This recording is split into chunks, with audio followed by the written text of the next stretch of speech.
আসসালামু আলাইকুম। আমি মোহাম্মদ ফজলুল হক।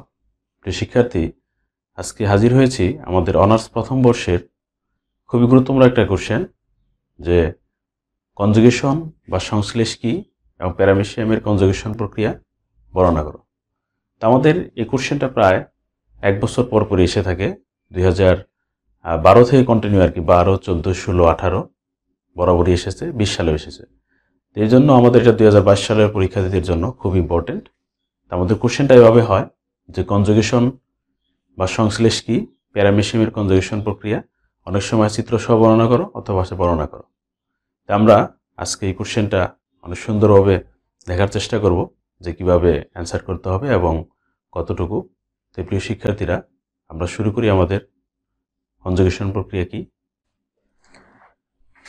প্রিয় শিক্ষার্থীরা, তাহলে আমরা শুরু করি যে আমাদের কনজুগেশন বা সংশ্লেষ কি। শুরুতে আমরা যদি দেখি, অর্থাৎ যে প্রক্রিয়ায় দুটি প্যারামেশিয়াম মিলিত হয়ে নিউক্লিয় বস্তুর বিনিময় ঘটায় তাকে কনজুগেশন বা সংশ্লেষ বলে। তাহলে আমাদের ইম্পর্টেন্ট বিষয়টা হচ্ছে দুটো প্যারামেশিয়াম এবং তাদের নিউক্লিয় বস্তুর বিনিময় ঘটবে, অর্থাৎ একটা একটার সাথে বিনিময় ঘটবে, তখন আমরা সেটাকে বলছি কনজুগেশন। তো শুরুতেই আমরা আরেকটু বিষয় জেনে নিই। যেমন সোনেবন একজন সায়েন্টিস্ট, উনি 1937 সালে আবিষ্কার করেন যে প্যারামেশিয়ামের একই প্রজাতির দুটো প্যারামেশিয়াম নিজেদের মধ্যে সবসময় সঙ্গম করে না। তখন উনি এই প্যারামেশিয়ামের কয়েকটা প্রকরণ বা ভ্যারাইটিস বা সিনজেন আবিষ্কার করেন এবং প্রতিটা সিনজেন্টের আবার দুটি করে মেটিং টাইপ আবিষ্কার করেন, অর্থাৎ তাদের মিলনের যে বাহ্যিক আচরণ, সেই আচরণের উপর ডিপেন্ড করে উনি এই সিনজেনগুলো আবিষ্কার করেন। এবং আমাদের প্যারামেশিয়াম কর্ডাটাম, সেটার সিনজেন ছিল হচ্ছে 16টি এবং তার মেটিং টাইপ হচ্ছে 32টি। তো উনি দেখালেন যে প্যারামেশিয়ামের এই যে মেটিং টাইপগুলো একটা আরেকটা মেটিং টাইপের সাথে তারা এই কনজুগেশন করে। তাহলে আমাদের প্যারামেশিয়ামের কনজুগেশনের আমরা দেখলাম সংজ্ঞাটা। এরপর আমরা শুরুতেই, অর্থাৎ এই কোশ্চেনটা বোঝার জন্য আমাদের যে চিত্রটা আছে, এই চিত্রটা যদি আমরা বুঝতে পারি তাহলে আমাদের এই কোশ্চেনটা অনেক সুন্দরভাবে অ্যান্সার করা সম্ভব। তাহলে আমরা শুরুতে আসি যে দুটো প্যারামেশিয়াম, অর্থাৎ যে দুটো প্যারামেশিয়াম অংশগ্রহণ করলো কনজুগেশনে, তাদের বলা হয় কনজুগ্যান্টস। আমরা চিত্র দেখতে পাচ্ছি কনজুগ্যান্টস, অর্থাৎ এখানে একটা হচ্ছে বড় যে দুটো নিউক্লিয়াস দেখতে পাচ্ছি, একটা হচ্ছে ম্যাক্রোনিউক্লিয়াস আর একটা হচ্ছে মাইক্রোনিউক্লিয়াস। ছোটটা হচ্ছে মাইক্রো, অর্থাৎ আমরা জানি মাইক্রো মানে হচ্ছে ছোট, আর ম্যাক্রো শব্দের অর্থ হচ্ছে বড়। তাহলে দুটো নিউক্লিয়াস দেখতে পাচ্ছি, একটা হচ্ছে ম্যাক্রো, একটা মাইক্রো, আর এই প্রতিটাকে বলা হচ্ছে কনজুগ্যান্টস। শুরুতেই আমাদের এই দুটো প্যারামেশিয়াম দুটোর সংস্পর্শে আসবে, অর্থাৎ একটা সংস্পর্শে আসলো এবং তাদের মধ্যে একটা প্রোটোপ্লাজমিক ব্রিজ তৈরি হবে।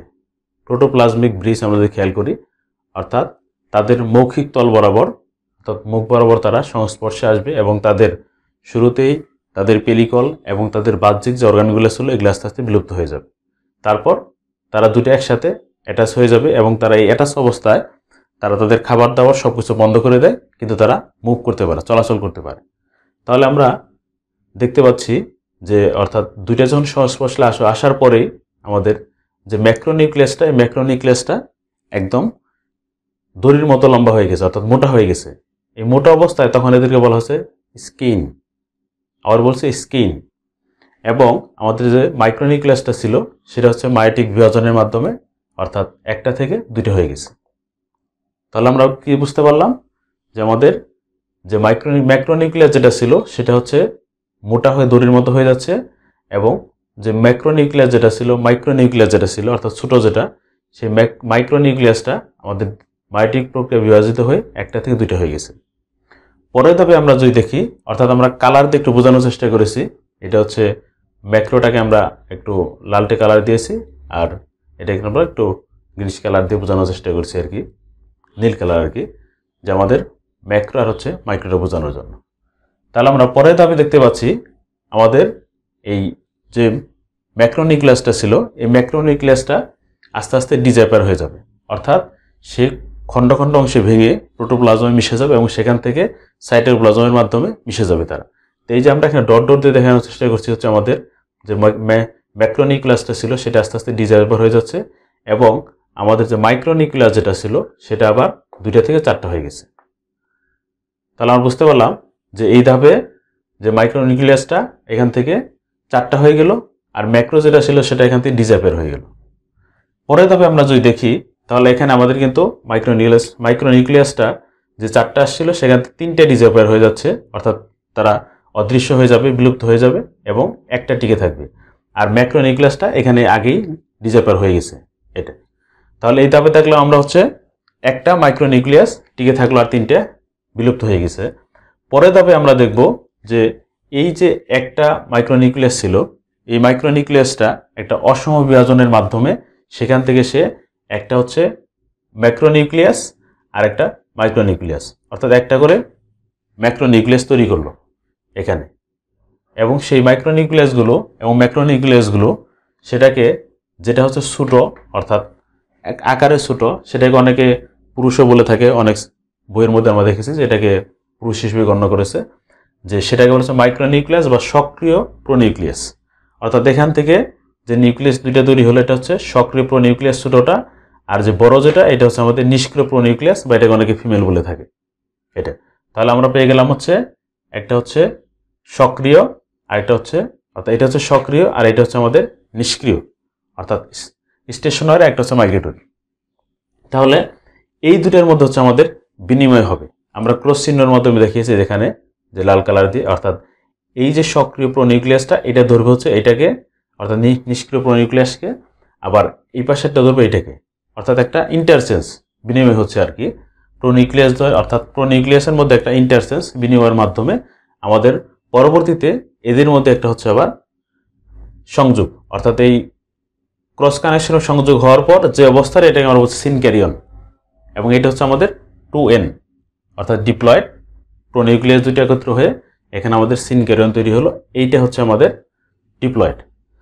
তো এই অবস্থায়, অর্থাৎ এই পর্যন্ত আমাদের যে প্যারামেসিয়াম দুটা তারা কিন্তু পাশাপাশি সংযুক্ত আকারে ছিল। এরপরের অবস্থায় কিন্তু তারা দুটো আলাদা হয়ে যাবে। আমরা যদি খেয়াল করি, অর্থাৎ আমরা এরোতে দেখানোর চেষ্টা করেছি, অর্থাৎ এখান থেকে একটা আলাদা হয়ে এই পাশে চলে গেল আর একটা এই পাশে এদিকে চলে আসলো, এবং এর পরবর্তী কার্যক্রম দুই পাশে একই রকমই হবে। আমরা বোঝানোর চেষ্টা করেছি যেমন দুইটা কালার দিয়ে, যেমন এটা একটা আর এটা একটা, অর্থাৎ তখন এদেরকে বলা হচ্ছে এক্স কনজুগেন্টস। তাহলে আমাদের এই একটা এক্স কনজুগেন্টস আর এই একটা এক্স কনজুগেন্টস। তাহলে আমরা যদি এই পাশে খেয়াল করি যে আমাদের এক্স কনজুগেন্ট যেটা, এটার মধ্যে আমাদের একটা হচ্ছে ডিপ্লয়েড অর্থাৎ জাইগোট নিউক্লিয়াস, এই যেখানে আমার সিনক্যারিয়ন ছিল সেখান থেকে একটা জাইগোট নিউক্লিয়াস নিয়ে আবার সে এক্স কনজুগেন্ট যাত্রা শুরু করলো। এই পাশে একই অবস্থা, অর্থাৎ একটা জাইগোট নিউক্লিয়াস নিয়ে যাত্রা শুরু করলো। এর পরবর্তীতে যেটা হবে, অর্থাৎ তাদের বিভাজন শুরু হবে। এই জাইগোট নিউক্লিয়াসটা দ্বিবিভাজিত হয়ে এখানে দুইটা হলো নিউক্লিয়াস, পরেরটা 4টা, পরেরটা 8টা, অর্থাৎ মেসিস প্রক্রিয়ার মাধ্যমে তারা হচ্ছে একটা থেকে দুইটা, দুইটা থেকে 4টা, 4টা থেকে 8টা।